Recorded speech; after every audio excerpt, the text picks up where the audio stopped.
Okay guys, അപ്പോൾ ഞാനിത് യൂട്യൂബിലേക്ക് ഇടാൻ വേണ്ടിയിട്ട് ചിത്രീകരിക്കുന്ന വീഡിയോ ആണ്. നൈറ്റ് ലൈഫ് ഇൻ മാനവീയം വീതി. എങ്ങനെയുണ്ട് ഇവിടുത്തെ രാത്രി കാഴ്ചകൾ ഈ ഒരു ലൈറ്റിൽ? ഇവിടുത്തെ ഒരു പോസ്റ്റിൻ്റെ മൂട്ടിലാണ് ഞാൻ നിൽക്കുന്നത്.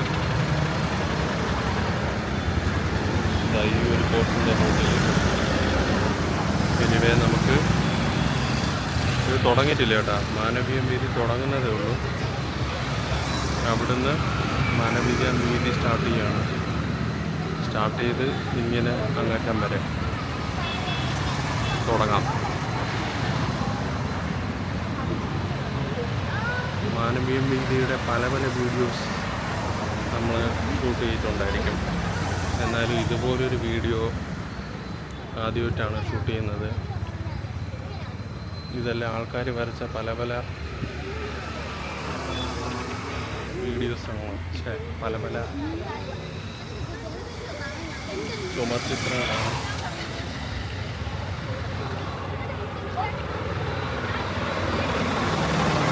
എന്താണ് ഇവിടുത്തെ ഒരു പ്രത്യേകത എന്ന് വെച്ചാൽ, ഇതുപോലത്തെ ഓരോരോ ചുമർ ചിത്രങ്ങൾ തന്നെയാണ് ആൾക്കാർ വരച്ച.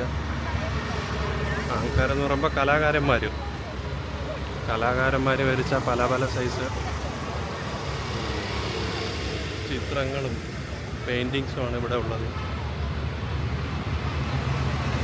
അപ്പോൾ അതുവഴി ഒരു ചിന്ന വ്ളോഗാണ് ഈ കണ്ടുകൊണ്ടിരിക്കുന്നത്. പല പല രസകരമായ പെയിൻറ്റിങ്സും ഉണ്ട്. ഒരു പെണ്ണ് കുക്കറിൻ്റെ മൂടി പെയിൻറ്റിങ്ങാണ് ഈ കണ്ടുകൊണ്ടിരിക്കുന്നത്.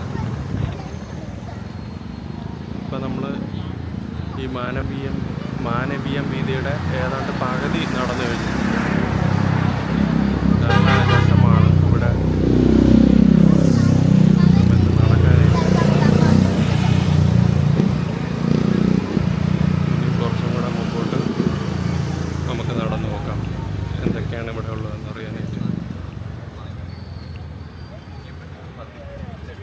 ഇന്ന് പൊതുവെ ശനിയാഴ്ച ആളുകൾ ഉണ്ടാവേണ്ടതാണ്, പക്ഷേ ആൾ വളരെ കുറവാണ്.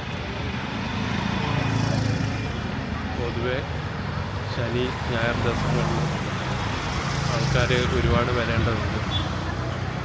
പക്ഷേ ഇന്ന് ആൾക്കാർ ഇത്തിരി കുറവായിട്ടാണ് കാണപ്പെടുന്നത്.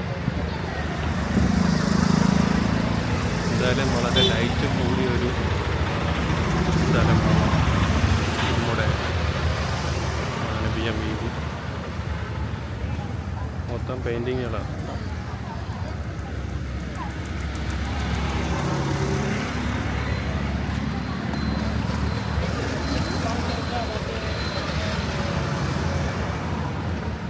വൈകുന്നേരങ്ങളിൽ വന്ന് ചില്ല് ചെയ്യാൻ പറ്റിയ പ്ലേസാണ് മാനവീയം വീതി. ഇവിടുത്തെ ഒരു ചായക്കടയാണ് ഈ അപ്പുറത്ത് കാണുന്നത്.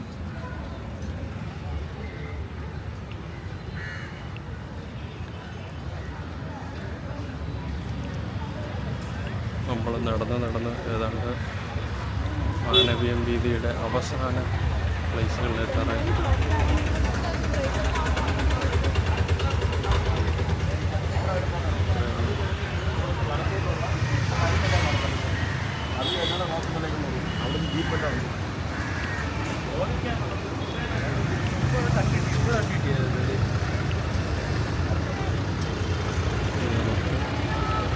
ആൽത്തറ ദേവീക്ഷേത്രത്തിലേക്ക്